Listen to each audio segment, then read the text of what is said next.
The 64-year-old leader of the police union, now in custody, accused of running a drug dealing operation from within union offices. Joanne Segovia is accused of importing and then distributing thousands of synthetic opioid pills. Segovia trying to blame the drug activity on her housekeeper.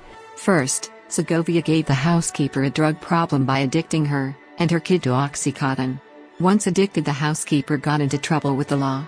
When the FBI investigated Segovia, at first she played dumb, then called back to set up her so-called best friend and housekeeper, framing her as the kingpin. But that doesn't explain why she was ordering drugs from her work computer and using a shipping label with a SJPOA address on the front. Warning that a massive influx of migrants will lead to a surge in mass fentanyl overdose events. Between October 2015 and January of this year, Segovia had at least 61 shipments mailed to her home.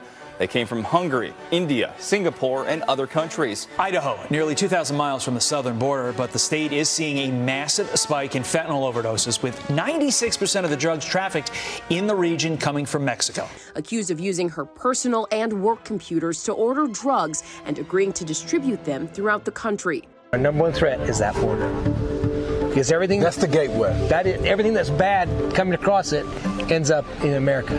Federal investigators say she used her office and the union email to traffic fentanyl clones out of the state for the last 8 years. One case in which the drugs that were shipped to Alabama resulted in an overdose death. Those drugs come from one place, and that's south of our border.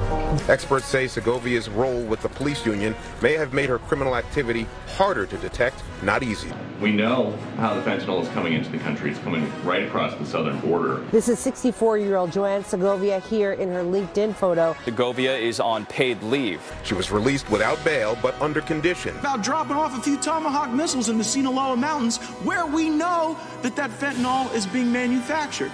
And this obviously challenges how we imagine these drugs are ending up on American streets. Ding, ding, ding, ding, ding, bong.